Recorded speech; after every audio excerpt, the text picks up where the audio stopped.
بقراط طب کا باپ Hippocrates the father of medicine. تاریخ انسانی میں چند ایسی ہستیاں گزری ہیں جنہوں نے دنیا کو ایک نیا رخ دیا، انسان کے فکر و فہم میں وسعت پیدا کی اور علم کے ایسے در وا کیے جو صدیوں بعد بھی رہنمائی کا ذریعہ بنے۔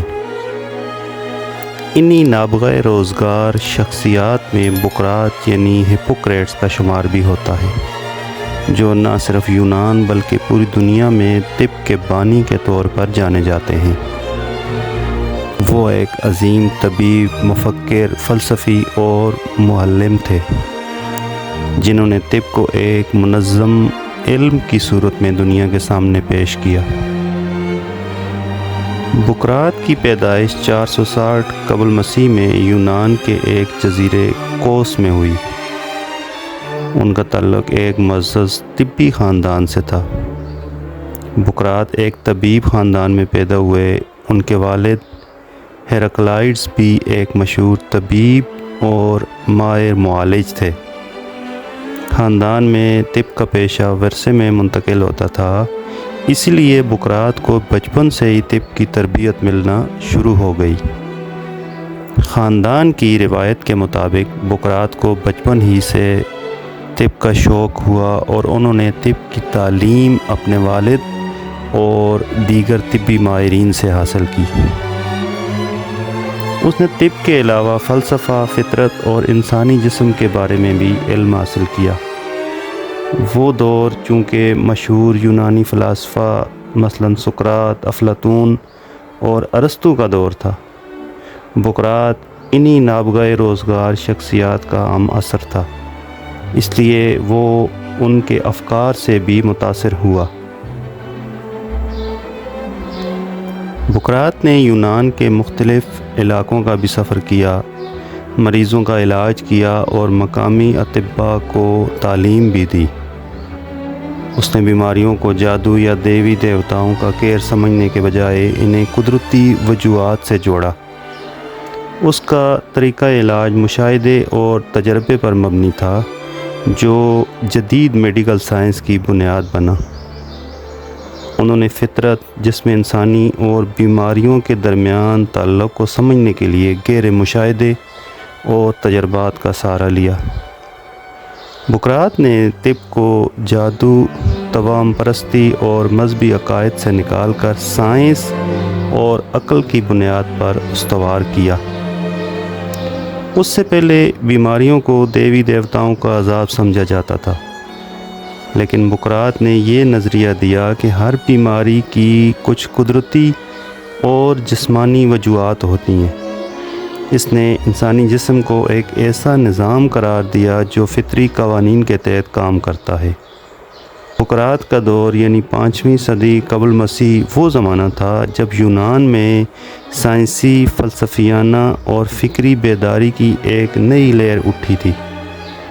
یہ وہ وقت تھا جب انسان نے کائنات کو سمجھنے، فطرت کے قوانین کو جاننے اور مشاہدے و تجربے کو علم حاصل کرنے کا ذریعہ ماننا شروع کیا۔ بقراط اسی سائنسی بیداری کے دور کا ایک اہم حصہ تھا۔ یونان میں اس وقت فلسفہ اور سائنس ایک دوسرے سے جدا نہ تھے، فلسفیوں کو ہی سائنسدان بھی سمجھا جاتا۔ ان کی کوشش یہ تھی کہ وہ کائنات، انسان اور زندگی کے اصولوں کو فطری انداز میں سمجھے، بغیر کسی دیوی دیوتا یا جادو پر یقین کیے۔ بقراط کے دور میں یہ خیال جنم لے رہا تھا کہ ماحول، موسم اور جغرافیہ بھی صحت پر اثر انداز ہوتے ہیں۔ بقراط کی ایک کتاب آن ایئرز، واٹرز اینڈ پلیسز اسی پر مبنی ہے۔ یہ وہ دور تھا جب تجربہ یعنی ایکسپیریمنٹ اور مشاہدہ یعنی آبزرویشن کو سچائی تک پہنچنے کا ذریعہ سمجھا جانے لگا۔ بقراط نے اسی اصول کو اپنی طبی پریکٹس میں پوری طرح استعمال کیا۔ بقراط کے زمانے میں علم زبان، تحریر اور استاد شاگرد کے تعلق کے ذریعے منتقل ہوتا تھا۔ اس وقت کوئی یونیورسٹی یا سائنسی ادارے نہیں تھے، لیکن بقراط نے کوس میں ایک طبی اسکول قائم کیا جہاں اس نے شاگردوں کو طبی تعلیم دی۔ بقراط کا سب سے مشہور نظریہ رطوبتی نظریہ ہے۔ اس کے مطابق انسانی جسم میں 4 بنیادی رطوبتیں یعنی ہیومرز ہوتی ہیں، جن میں خون یعنی بلڈ، بلغم، صفرا اور سیاہ صفرا شامل ہیں۔ بقراط کے مطابق اگر ان رطوبتوں میں توازن برقرار رہے تو انسان صحت مند رہتا ہے، اور اگر ان میں عدم توازن پیدا ہو جائے تو بیماری جنم لیتی ہے۔ اس نظریے نے کئی صدیوں تک مغرب اور مشرق میں طب کے میدان پر گہرے اثرات مرتب کیے۔ بقراط کا ایک اور عظیم کارنامہ بقراطی حلف، جو جدید میڈیکل پروفیشن کا اخلاقی ستون سمجھا جاتا ہے۔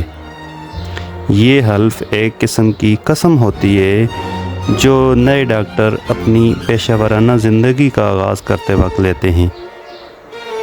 اس میں چند نکات شامل ہوتے ہیں، مثلاً مریض کا احترام اور خدمت، رازداری کو مقدم رہنا، علم کا ایمانداری سے استعمال، ذاتی مفاد کو پیشہ ورانہ ذمہ داری پر غالب نہ آنے دینا۔ یہ حلف آج بھی دنیا بھر کے میڈیکل کالجز اور یونیورسٹیوں میں دہرایا جاتا ہے۔ بقراط کی ایک بڑی خوبی اس کا گہرا مشاہدہ اور تجرباتی طریقہ کار تھا۔ وہ مریضوں کی علامات کو بغور دیکھتا، ان کی عادات، خوراک، رہائش اور ماحول کو مد نظر رکھتے ہوئے علاج تجویز کرتا۔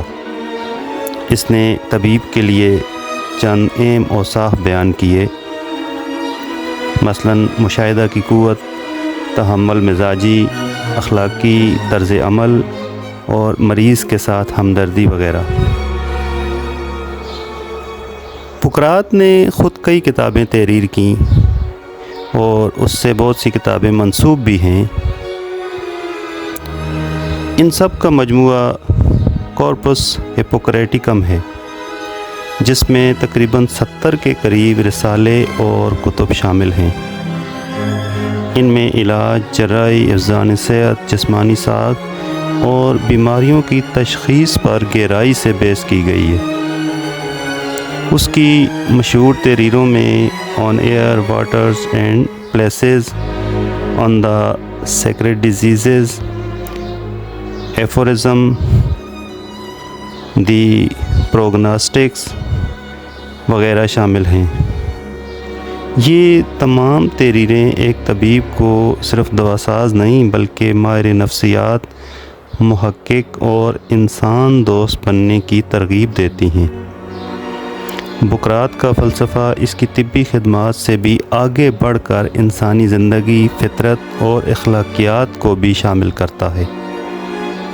اس کے نزدیک فطرت ایک معلم ہے اور انسان کا جسم فطرت کے اصولوں پر عمل کرتا ہے، اس لیے علاج کے لیے فطرت کے ساتھ ہم آہنگی بہت ضروری ہے۔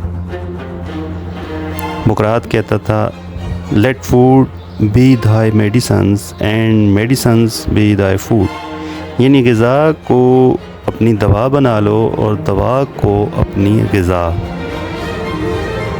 بقراط کی تعلیمات نے نہ صرف یونان بلکہ روم، عرب، فارس، ہندوستان اور یورپ میں بھی طبی علوم کو نئی جہت دی۔ مشہور مسلمان اطباء ابن سینا، الرازی اور ابن زہر پر بھی بقراط کے نظریات کے اثرات نمایاں نظر آتے ہیں۔ اسلامی دنیا میں جب طب نے ترقی کی تو بقراط کے نظریات کو بنیاد بنا کر آگے بڑھایا گیا۔ ان کے نظریات کو عربی میں ترجمہ کیا گیا اور صدیوں تک طبی جامعات میں پڑھایا جاتا رہا۔ بقراط نے اپنی زندگی کا زیادہ تر حصہ طب کی تعلیم و تدریس اور علاج میں گزارا۔ بقراط کی وفات 370 قبل مسیح میں ہوئی۔ اس وقت وہ تقریباً 90 برس کے تھے۔ ان کی زندگی کا بیشتر حصہ علم طب کو سیکھنے سکھانے اور انسانیت کی خدمت میں گزرا۔ آج بھی دنیا بھر کے میڈیکل سکولز، کالجز، اسپتال اور ادارے اس عظیم طبیب کو خراج تحسین پیش کرتے ہیں۔ ان کے مجسمے، یادگاریں اور تحریریں اس بات کی گواہی دیتی ہیں کہ بقراط نے طب کو ایک مقدس پیشہ بنانے میں کلیدی کردار ادا کیا۔ بقراط ایک ایسا نام ہے جس نے طب کو صرف بیماریوں کے علاج تک محدود نہ رکھا، بلکہ اسے ایک فن اور ایک خدمت کے طور پر متعارف کرایا۔ اس کی تعلیمات اور اخلاقی اصول آج بھی میڈیکل فیلڈ میں رہنمائی کا ذریعہ ہیں۔ وہ نہ صرف ایک طبیب بلکہ ایک مفکر، ایک مصلح، ایک عظیم استاد اور فلسفی بھی تھے۔ انہوں نے سکھایا کہ ایک اچھا طبیب وہی ہوتا ہے جو مریض کو صرف جسمانی نہیں بلکہ ذہنی اور جذباتی پہلوؤں سے بھی سمجھے۔ بقراط کی زندگی ہمیں یہ سبق دیتی ہے کہ علم اور خدمت جب آپس میں ملتے ہیں تو ایک ایسا انقلاب برپا کرتے ہیں جو صدیوں تک انسانیت کی رہنمائی کرتا ہے۔